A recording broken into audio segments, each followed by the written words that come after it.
J'avais 40 ans lorsque j'ai enfin trouvé le courage d'admettre que je vivais aux côtés d'un homme qui ne m'avait jamais vraiment aimé, et cette vérité n'est pas arrivée comme une tempête, mais comme une douleur douce et ancienne qui avait vécu en moi pendant des années avant de trouver les mots. Quand je l'ai épousé, je croyais en cet amour qui grandit avec le temps, celui qui devient plus profond à travers les matins partagés et les soirées fatiguées, à travers les petits gestes et les silences remplis de compréhension.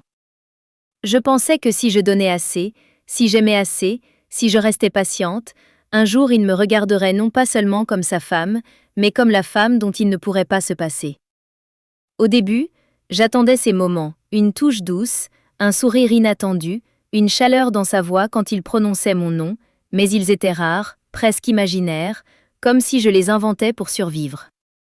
Pourtant, je me suis accrochée, me convainquant que l'amour peut être silencieux, que tous les hommes ne savent pas exprimer ce qu'ils ressentent. Alors j'ai appris à lire ces silences, à donner de l'importance à ces moindres gestes, à me contenter de presque rien comme si c'était déjà beaucoup. J'ai construit mon monde autour de lui. Je savais exactement comment il aimait son thé, comment ses vêtements devaient être repassés, quel plat lui apportait du réconfort après une longue journée. Le soir, je m'asseyais près de lui, espérant qu'il partagerait un peu de ses pensées, mais la plupart du temps, le silence remplissait la pièce, lourd et froid. Même dans ces moments, je ne me plaignais pas. Je me rapprochais un peu plus, espérant qu'il le remarquerait, qu'il répondrait à ma présence, qu'il me choisirait, ne serait-ce qu'une fois, comme moi je l'avais choisi chaque jour. Il y avait parfois de petits instants, fragiles et éphémères, où sa présence semblait plus douce, quand nos mains se frôlaient par hasard ou quand son regard restait posé sur moi une seconde de plus. Dans ces moments-là, mon cœur se réveillait, croyant que quelque chose allait enfin commencer. Mais ces instants disparaissaient toujours, me laissant seule avec un espoir qui n'avait jamais vraiment existé. Avec les années, mon amour pour lui n'a pas disparu, il a changé. Il est devenu plus silencieux, plus fragile. C'était une sorte de dévouement qui ne demandait plus rien, parce que demander ne faisait qu'apporter de la déception. J'ai cessé d'attendre de longues conversations, cessé d'espérer une tendresse qui ne venait pas naturellement de lui. J'ai appris à apprécier simplement sa présence, même si elle était distante.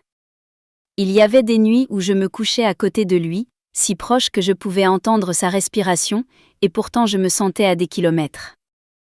Je voulais être désirée, pas seulement nécessaire. Je voulais être vue, pas seulement acceptée. Je voulais un amour qui me serre doucement, pas un amour qui me fait douter de ma valeur dans le silence. Je me souviens d'une nuit en particulier. La maison était calme, enveloppée dans cette tranquillité qui apporte normalement du réconfort. Je me suis tournée vers lui, regardant son visage dans la lumière faible, et pendant un instant, j'ai imaginé une autre version de nous. Dans cette vie-là, il m'aurait attiré contre lui sans hésiter, ses bras autour de moi non par habitude, mais par désir. Il aurait murmuré quelque chose de doux, quelque chose qui n'était destiné qu'à moi, et j'aurais ressenti cette chaleur profonde d'être aimé. Mais la réalité était différente.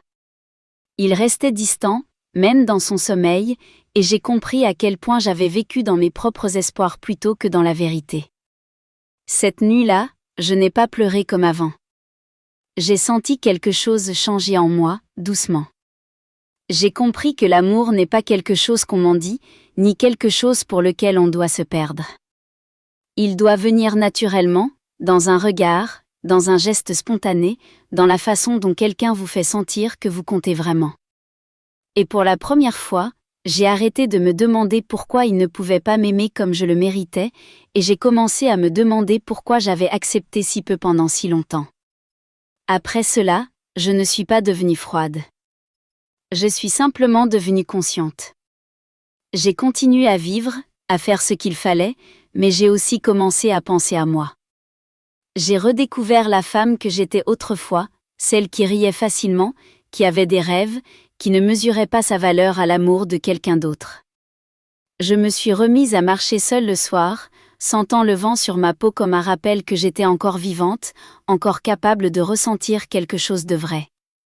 Petit à petit, un autre amour est né en moi, un amour calme, indépendant, qui ne dépendait pas de lui.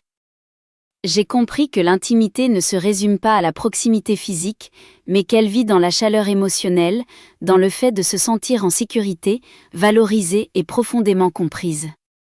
Et quand cela manque, rien ne peut vraiment le remplacer. Aujourd'hui, à 40 ans, je ne suis plus la femme qui attend en silence d'être aimée. Je suis une femme qui connaît sa valeur, qui comprend que l'amour doit ressembler à la paix, à la douceur, à une présence sincère. Mon histoire n'est pas seulement celle d'un homme qui ne m'a pas aimée, c'est celle d'une femme qui a appris à s'aimer elle-même. Et si tu m'écoutes aujourd'hui, si tu ressens ce même vide silencieux dans ta vie, souviens-toi de ceci, le véritable amour ne te fait jamais te sentir seul, et le moment où tu reconnais ta propre valeur est celui où ta vie commence enfin à changer, d'une manière belle et inattendue.